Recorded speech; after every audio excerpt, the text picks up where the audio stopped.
Ya pemirsa, saya mau menuju ke Mbak Dina ya sebelum ke Prof. Hikmah tadi pertanyaan menggantung. Mbak Dina, kesepakatan sudah ada tapi serangan malah makin intens. Kalau kita lihat sepertinya Israel ini masih berat hati begitu ya untuk melakukan gencatan senjata.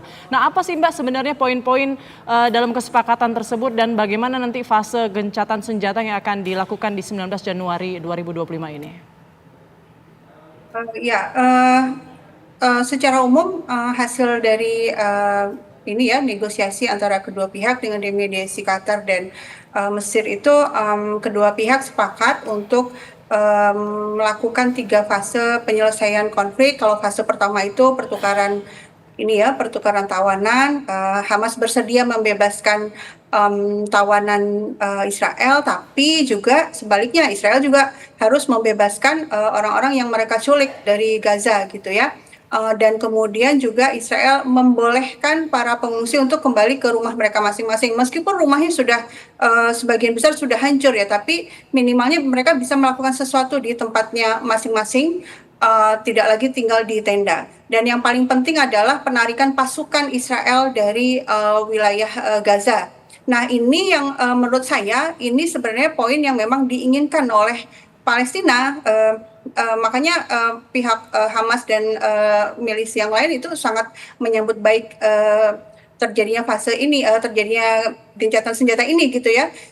Dan kemudian kalau di fase kedua itu memang secara detail belum disampaikan, tapi dijanjikan bahwa fase kedua akan dijalankan kalau fase pertama sudah terwujud. Nah, masalahnya fase pertama ini gimana, dengan cara apa terwujud itu kayaknya masih tanda tanya besar gitu ya, karena sejak diumumkan sampai sekarang Israel masih terus membombardir Gaza, padahal di fase pertama itu janjinya adalah menghentikan serangan kan gitu ya. Dan kemudian kalau di fase kedua ya kelanjutan pembebasan sandera itu. Kalau di fase pertama hanya 33 sandera Israel yang akan dibebaskan, tapi di fase kedua nanti ditambah lagi dan seterusnya di fase ketiga.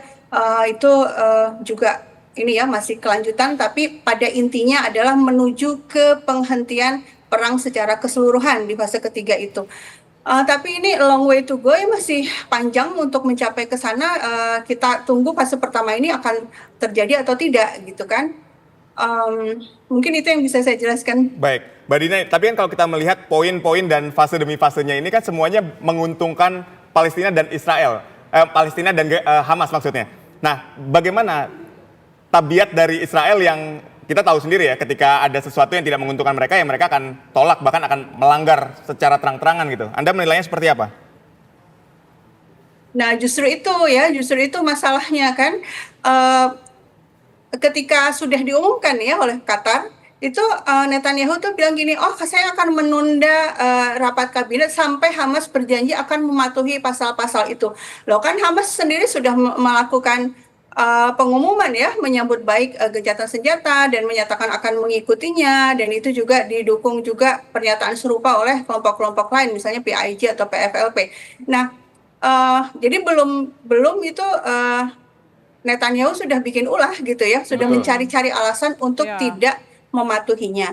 Dan mungkin perlu saya tambahkan juga bahwa selain yang tadi saya sebutkan, kalau dari sisi ini sendiri ya, dari media-media anti mainstream ya, misalnya media dari Lebanon itu mereka mendapatkan full lengkap isi pasal per pasal itu jauh lebih ini lagi ya, jauh lebih menguntungkan lagi daripada yang banyak tersebar. Misalnya yang itu ya 600 truk boleh masuk setiap hari, terus kemudian tenda-tenda akan disuplai sebanyak-banyaknya ke Gaza, dan penjara-penjara Israel dikosongkan dari perempuan dan anak-anak Palestina. Artinya itu kan pembebasan besar-besaran orang-orang Palestina, tapi ini tidak banyak diekspos dan belum Netanyahu menyatakan ini Hamas yang belum tentu menaati gitu ya.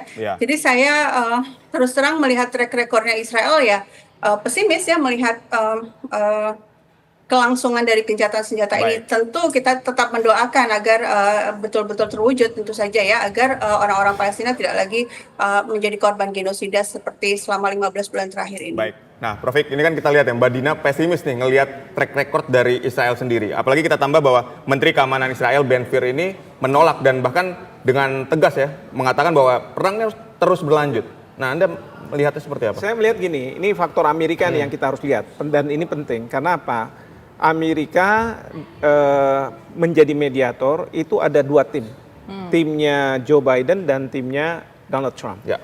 Padahal kalau ideologi antara Demokrat dengan Republik itu bertentangan. Kalau Demokrat kayak Joe Biden ingin supaya memang benar-benar terjadi ceasefire ini. Tetapi kalau Donald Trump justru dia mau menyerang. Baik. Nah, saya khawatirnya adalah kalau misalnya timnya Donald Trump itu mungkin bicara ke Netanyahu, udah terima aja dulu, ya, terima aja dulu. Nanti kita lihat. Dalam perjalanannya, mudah-mudahan Hamas melanggar. Kalau Hamas melanggar, Amerika punya alasan untuk masuk ke sana, membantu Israel. Dijanjikan seperti itu untuk apa? Membebaskan sandera-sandera itu. Karena bagi Israel pada saat ini, kalau mereka melakukan ceasefire, dalam pandangan saya, mereka mungkin bilang ini udah sebentar lagi udah selesai nih perang. Oke. Ya. Cuman masalahnya cercaan dari dunia saja, tapi sebentar lagi sudah selesai. Hamas sudah akan selesai sama kita, ya. Karena keinginan dari Israel, dari Netanyahu, memang sandera harus dibebaskan. Yang kedua, menghabisi Hamas, termasuk anak-anak yang suatu hari nanti bisa menjadi pejuang Hamas, perempuan-perempuan yang bisa melahirkan anak-anak yang akan menjadi Hamas, begitu kan? Dan yang ketiga, menguasai Gaza seperti di tepi barat. Ya, oleh Israel. Jadi dengan demikian sampai kapanpun tidak akan lagi terjadi serangan-serangan dari Gaza ke Israel. Nah, ini yang diinginkan oleh Netanyahu. Nah, kan ini tinggal sedikit lagi mungkin perang ini gitu oleh Netanyahu. Tapi Amerika Serikat mungkin jangan. Nanti cercaan dunia dan itu akan punya dampak ke Amerika Serikat, sebuah negara kampiun demokrasi yang menceramahi ini itu kebaikan dan lain sebagainya. Kita nggak punya standing lagi. Sekarang buat aja perdamaian itu, ya, perdamaian buat, harapannya nanti Hamas melanggar, baru kita sikat. Oke. Jadi itu caranya Amerika Serikat masuk. Itu kalau Hamas yang melanggar. Bagaimana kalau Israel yang mengingkari kesepakatan ini? Apa yang perlu diantisipasi? Ya, yang pasti kalau Israel dia akan mencoba untuk tidak mengingkari. Kan ini sekarang ada fase yang pertama ini kan 6 minggu, ya kan 6 minggu ini dia bertahan aja dulu nih. Jangan melakukan apa-apa. Harapannya adalah nanti dari pihak Hamas justru yang dia akan mengingkari. Karena akhir Desember kemarin Presiden Donald Trump mengatakan, kalau saya nanti menjadi presiden pada tanggal 20 Januari dan belum ada kesepakatan, maka saya akan serang kayak neraka katanya. Nah, ini yang menurut saya bahaya. Dan kalau kita tahu Donald Trump itu bisa yang dia ucapkan itu bisa terjadi, dan itu akan mengakibatkan dunia akan terperanggah dan kemudian apa yang harus kita lakukan. Nah sekarang kalau saya nih mudah-mudahan Bapak Presiden setuju, Presiden kita sekarang kesempatan bagi Indonesia untuk masuk. Baik. Minta mandat dari Perserikatan Bangsa-Bangsa untuk kita melakukan peacekeeping, ya, menjaga perdamaian itu.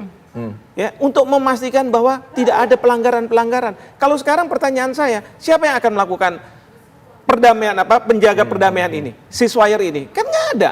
PBB belum terlibat. Jadi segera saja, proaktif. Baik, Indonesia masuk mengambil peran di situ. Mengambil peran, hindari tindakan Amerika Serikat di bawah Donald Trump yang akan menyerang lebih hebat lagi Gaza. Baik, terima kasih. Terkesan memaksa Hamas ya untuk menyepakati ini ya. Ya. Seperti itu. Baik, terima kasih Prof. Hik, terima kasih juga Mbak Dina telah berdialog bersama kami. Sehat dan sukses selalu untuk semua.